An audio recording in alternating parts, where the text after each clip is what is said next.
Estos son los nuevos aranceles que Estados Unidos ha impuesto a China en mayo de este año. En el gráfico podemos ver cómo estos afectan a productos que van desde coches eléctricos, paneles solares y semiconductores, hasta jeringuillas y minerales. Son mucho más severos de lo que eran en 2018 o 2019. Y es que todos sabemos que las cosas entre ambos países se han estado calentando durante los últimos años. Pero esto es solo un pequeño ejemplo de lo que está pasando, con China cada vez más interesada en convertirse en el nuevo orden mundial y con Estados Unidos cayendo poco a poco. Hemos llegado a un punto de no retorno, con conflictos como Huawei, sanciones a Hong Kong, cierre de embajadas, movimientos militares, pugnas políticas, etc. De hecho, Ray Dalio también indica que si se dieran ciertos escenarios, podríamos ver una tercera guerra mundial. Algo no descartable si repasamos nuestra historia reciente, donde en este gráfico podemos ver las muertes provocadas por grandes conflictos, incluida la Primera y la Segunda Guerra Mundial.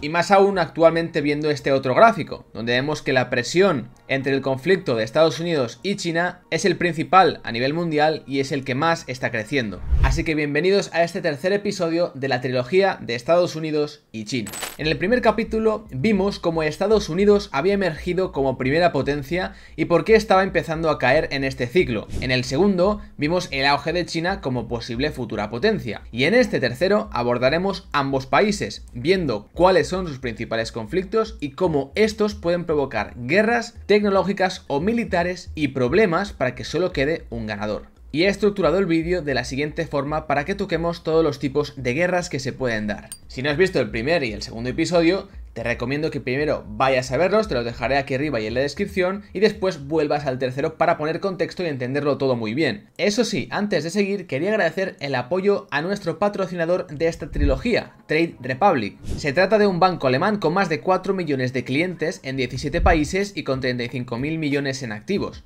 En Trade encontraréis diferentes ETFs con los que podéis invertir y tener exposición a Estados Unidos, a China o a ambos, como por ejemplo con el MSCI World. Actualmente está ofreciendo un 3,75% anual TAE sobre el efectivo hasta 50.000 euros, el cual se acumula diariamente y es pagado mensualmente. Y ahora también además quería mencionaros su nueva tarjeta Mirror Card, que es una tarjeta de débito Visa con la cual se os permitirá ahorrar mientras gastáis, al tener un 1% de Safeback hasta 1.500 euros que se inviertan en vuestro plan de inversión. La tarjeta también cuenta con un sistema Roundup, con el cual se redondean tus pagos hasta el siguiente euro para invertir la diferencia. Además, ahora que se acerca el verano, esta tarjeta es perfecta para gastar en el extranjero, ya que Trade Republic aplica el tipo de cambio oficial de Visa y no cobra comisiones adicionales. Como ya sabéis los que me seguís, yo solo recomiendo productos seguros, regulados, que utilizo en mi día a día y en los que tengo dinero si es necesario. En este caso Trade está regulado por el BaFin y el Bundesbank. Son los reguladores alemanes equivalentes a lo que sería la CNMV y Banco de España. El efectivo se encuentra depositado en una cuenta colectiva de bancos de primer nivel como son JP Morgan, Citibank o HSBC. Por lo que en el peor de los casos estáis asegurados hasta 100.000 euros bajo el fondo de garantía. Así que si queréis abriros una cuenta de manera gratuita, os dejo el enlace en la descripción. Los tipos de guerra.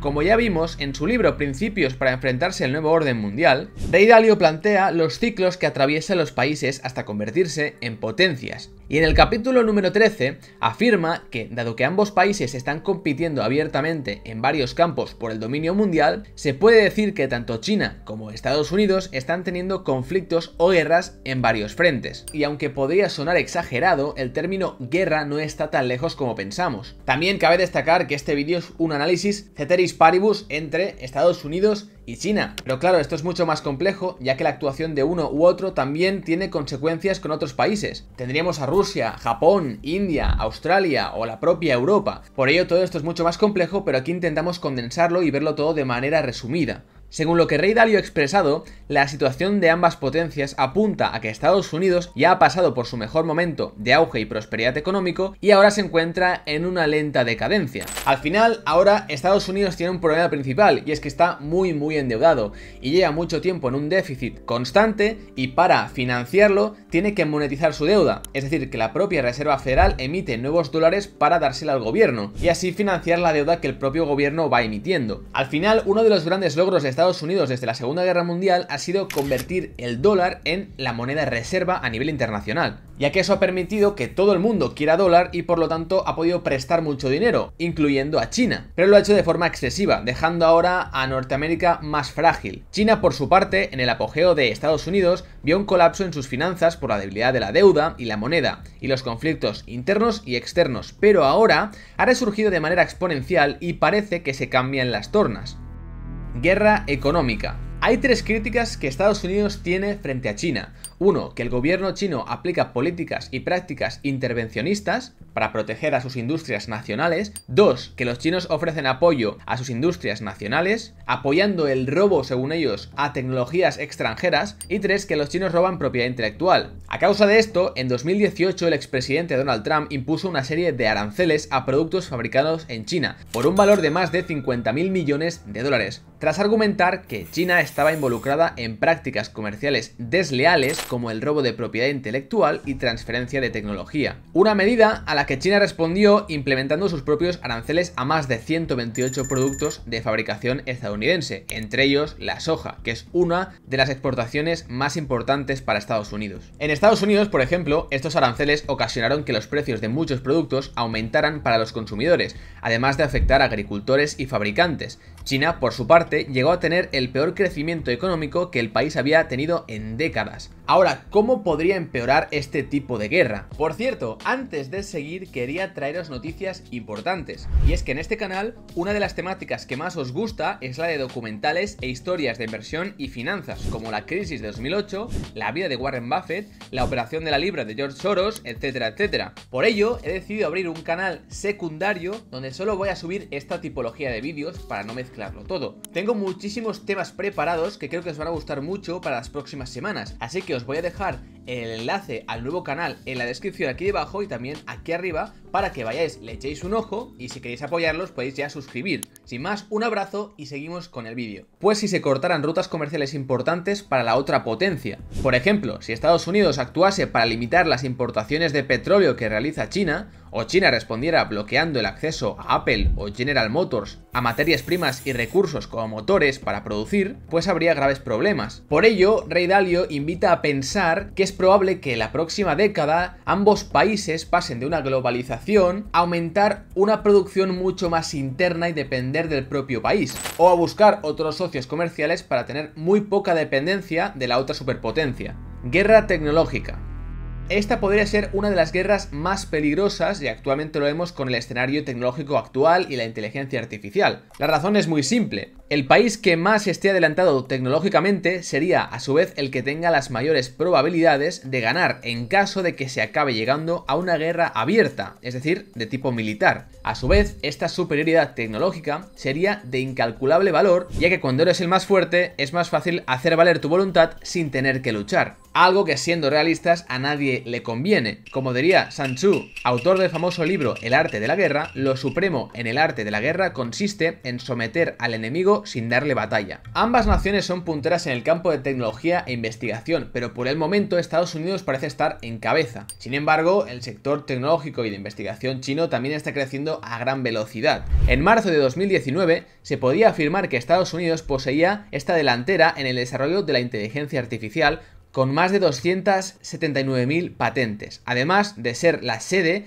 de las compañías como Facebook, Google u OpenAI. En 2023, las inversiones estadounidenses en inteligencia artificial fueron 8,7 veces superiores a las chinas. De momento, como digo, China está por debajo, pero su plan a 2030 es convertirse en el líder dentro de este campo. Recordemos también la fuerza tecnológica que tienen empresas no cotizadas como Huawei o Ant Group, o incluso Tencent y Alibaba, que compiten fuertemente contra las FANG americanas. Y es por ello que Estados Unidos está impidiendo que empresas como la propia Huawei operen dentro de Estados Unidos. Después de todo, el funcionamiento de la inteligencia artificial no es posible sin microprocesadores, y en 2022 el gobierno federal de Estados Unidos emitió una serie de controles que impedían a las empresas americanas vender a China chips avanzados para entrenar algoritmos de IA. además de conseguir que naciones influyentes en la investigación tecnológica como Holanda o Japón les apoyen al no vender a China tecnología para fabricar esos procesadores. Microprocesadores que cabe destacar se producen a menor escala en Estados Unidos. La mayoría se fabrica en Corea del Sur, que es importante aliado estadounidense, o en Taiwán, que además de ser otro importante aliado americano, también tiene muchos asuntos por resolver con China.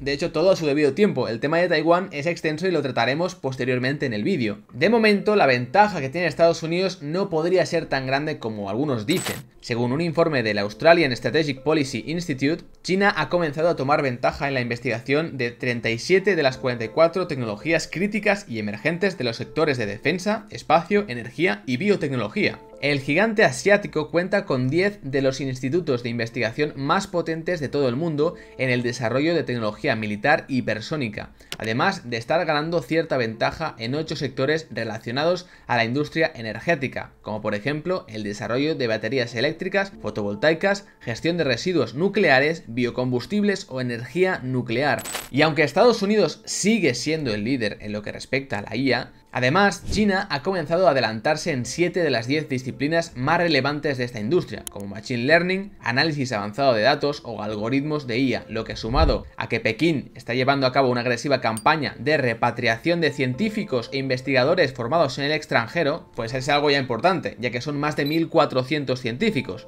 que según datos abandonaron Estados Unidos ya en 2021 y han regresado a China. Guerra geopolítica.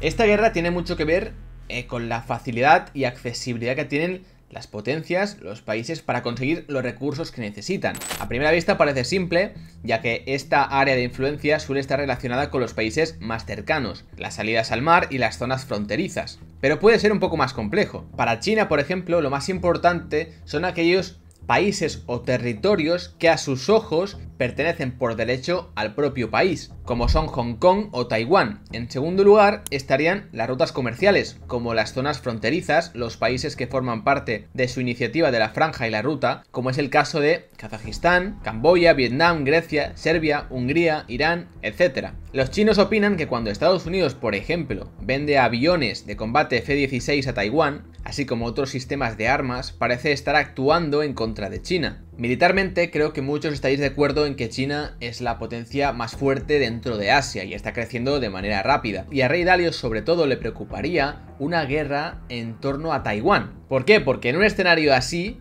¿realmente Estados Unidos entraría a defender a Taiwán o no? Eso es incierto, obviamente, pero cuanto más se involucre en esa guerra, pues mayor podría ser la humillación si hay una pérdida o una retirada. En respuesta al aumento de influencia de China en base a otros países, Estados Unidos ha empezado a recular y a retirar el apoyo que tenía en estos mismos. Dalio piensa que China no quiere una guerra abierta con Estados Unidos y tampoco busca controlar por la fuerza a otros países. En sus conversaciones con líderes mundiales, Dalio afirma que la gran mayoría preferiría aliarse con China por motivos netamente económicos, ya que en los últimos años ha ampliado su influencia en países estratégicos, incluso continentes como África, con inversiones, préstamos, apoyo militar, etc. Mientras que Estados Unidos les interesa más a nivel militar. Quizá la relación más interesante es la de China y Rusia, ya que desde 1945 se ha visto un triángulo formado por ambos países y también Estados Unidos muy cambiante. Rusia y China pueden compartir muchas cosas que necesitan mutuamente. Por ejemplo, Rusia puede darle a China recursos naturales y equipamiento militar a cambio de financiación e inversión. La duda que enfrentan estos países es que Estados Unidos no solo esté dispuesto a defenderlos en caso de una confrontación militar, sino que también piensan que en caso de que esta confrontación se diera, pudiera ganar.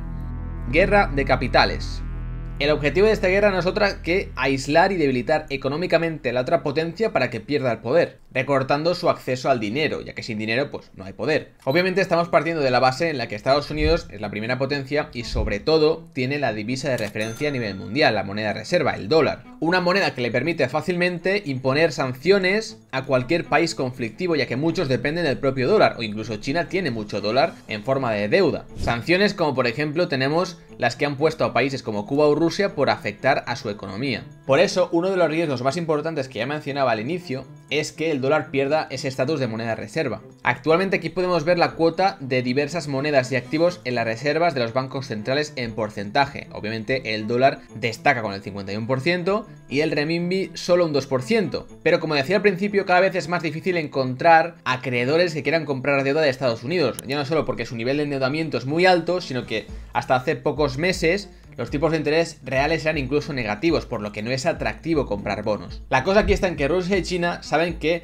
mientras tengan esa exposición al dólar tendrán que lidiar con muchas sanciones porque dependen de este, sobre todo para transacciones internacionales. Por ello, ellos tienen un plan de empezar a utilizar otros sistemas alternativos que no dependan del dólar, como por ejemplo la moneda digital emitida por China, que podría aumentar y hacer que esta moneda ganara poco a poco una mayor fuerza respecto del dólar, ya que vemos que el estatus de divisa nacional como moneda de reserva se empieza a acabar para Estados Unidos y China es el único país que va en auge. De hecho, una de las principales causas que ya vimos en el capítulo número 2 por las cuales China no se ha convertido en el nuevo orden mundial por encima de Estados Unidos es porque su moneda no se ha convertido o no tenía las características suficientes para convertirse en la moneda de referencia. Dalio comenta que hay quienes consideran factible que China logre una situación de superioridad en 5 o 10 años a nivel militar. Vemos que es una potencia que está en auge mientras que Estados Unidos como fortaleza militar va cayendo. En este tipo de guerras hay básicamente dos noticias, una buena y una mala. La buena es que según Dalio esta guerra podría ser evitada por ambas potencias. Pero el riesgo realmente está en que lo que las personas de a pie conocemos sobre los adelantos en armamento es bastante pobre,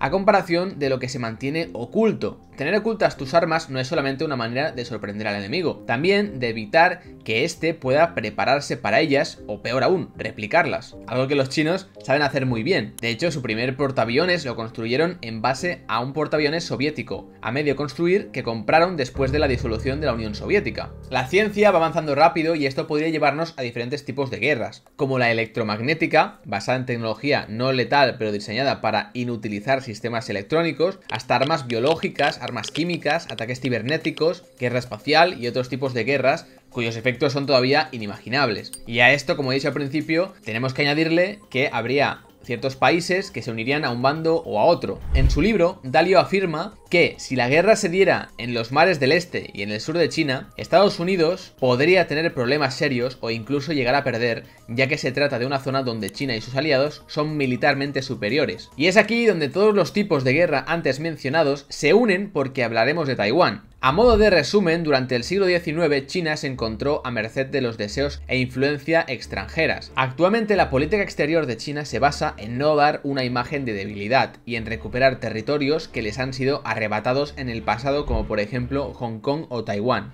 Antes de que se fundara la República Popular China, el país enfrentó una guerra civil entre los comunistas, que ganaron, y los nacionalistas, quienes perdieron y se refugiaron en el actual Taiwán, que en principio se llamó República de China. Y ambos países insistían en ser la verdadera China hasta que finalmente, tras muchos años, Taiwán optó por ser una república independiente. Aunque los chinos estarían más dispuestos a ir al diálogo para tratar conflictos como el económico y tecnológico, no serían tan pacifistas si su ideal de soberanía estuviera en juego, y eso incluye recuperar Taiwán, del que China planea apropiarse por las buenas o por las malas. Lo que pasa es que Taiwán no solo es un gran aliado de los estadounidenses, también es la sede mundial del desarrollo de semiconductores importantes en toda la industria tecnológica. Estados Unidos no podría dejar que China se adueñara de la isla, sobre todo porque en ella están las fábricas de chips de última generación que tan importantes son en esta carrera tecnológica, que solo se fabrican o en Corea del Sur o en Estados Unidos en menor medida. Así que el tema de Taiwán, como vemos, es muy delicado. De hecho, Dalio dice que si se diera una guerra abierta en este aspecto, se darían también los otros tipos de guerra que también hemos visto, y esto podría conducir finalmente a una tercera guerra mundial. La única buena noticia es que parece que China no podría estar preparada actualmente aún para invadir Taiwán. ¿Por qué? Pues porque aunque en los últimos años el gigante asiático ha construido numerosos silos de misiles en dirección a Taiwán, los últimos meses han estado llenos de escándalos relacionados con el ejército chino. La historia es larga, pero en resumen, la inteligencia de Estados Unidos ha revelado que muchos de estos silos no estaban operativos y una buena parte de sus misiles estaban llenos de agua en vez de combustible, ya que los soldados sacaban el combustible para cocinar por falta de provisiones. La cuestión es que si ponemos en contexto ambas potencias, a Estados Unidos le interesaría una guerra más actual, ya que es cuando tiene el poderío, ya que obviamente lo está perdiendo, y a China le interesaría más esperar, ya que poco a poco va resurgiendo y va haciéndose con todo. El futuro para ambos países. Los conflictos a gran escala entre países de todo el mundo suelen ocurrir tras algo que Rey define como un proceso de escalada propio de las dinámicas del ojo por ojo. Básicamente porque ambos países quieren ser la primera potencia y mantenerlo durante mucho tiempo. Y aquí al final se trata de sacar pecho para que el objetivo sea dar una imagen de debilidad e inferioridad del otro. Obviamente determinar el futuro de ambos países es muy difícil, ya solo porque no están ellos, sino que hay muchos otros países a nivel mundial que también estarían interfiriendo. Y analizar esto sería complicadísimo. Pero por lo menos os quiero dar algunos datos y gráficos interesantes para concluir un poco este vídeo y esta trilogía. En la actualidad, los niveles de conflicto interno son más intensos en unos países que en otros. En Estados Unidos hemos llegado a la etapa que Ray Dalio nombra como 5, que es una etapa de problemas financieros y una conflictividad creciente, mientras que China estaría en la etapa 4, mucho más positiva. Por ello vemos que el grado de conflictividad interna en Estados Unidos es bastante alta, y en China se mantiene baja. Ray Dalio de hecho dice: creo que la probabilidad de que Estados Unidos entre en una dinámica propia de la etapa 6, guerra civil, a lo largo de los 10 próximos años ronda el 30%, que no es poco, y como vemos en este gráfico ha ido incrementando en los últimos años. Por lo tanto, algo determinante en los próximos años será medir este problema o conflicto interno que, si se diera en Estados Unidos, China aprovecharía seguramente para hacerse quizá con el liderazgo. Aquí igualmente os dejo una tabla de la evaluación de los factores determinantes del poder para que podáis comparar Estados Unidos y China, pero además también con la eurozona y Alemania. Así poder destacar las partes más buenas de algunos países y las partes más flojas. Ray Dalio dice que el próximo conflicto se va a dar en los próximos 5 años en el momento de publicar su libro, con 1 o 2 años de margen de diferencia. Yo quiero acabar esta trilogía diciendo que obviamente todo esto son análisis externos y que nadie sabe lo que puede pasar en un futuro. Yo, para ser más objetivo, he tratado las cosas buenas y malas de Estados Unidos en el 1, las buenas y malas de China en el 2, y ahora un poco las relaciones entre ambos. Pero aquí el objetivo es que cada uno saque sus propias conclusiones. En este canal además hablamos de inversiones y creo que muchos de vosotros tenéis inversiones pues en el índice americano SP500 o muchos tenéis acciones chinas. Por ello creo que con esta información tendréis más información y podréis tomar mejores decisiones, que es un poco mi objetivo como divulgador también. Sin más, ha sido un gran trabajo después de esos 3 vídeos, espero que os haya gustado y os haya servido. Me podéis dejar en los comentarios qué opináis ya después de verlo todo, y si quisierais más trilogías, alguna idea de temas también me lo podéis dejar abajo. Os invito a que os suscribáis a este canal si os ha gustado el contenido y queréis más vídeos como este. Dejad un gran like que me ayuda mucho a seguir con mi trabajo, y sin más, nos vemos en el próximo vídeo.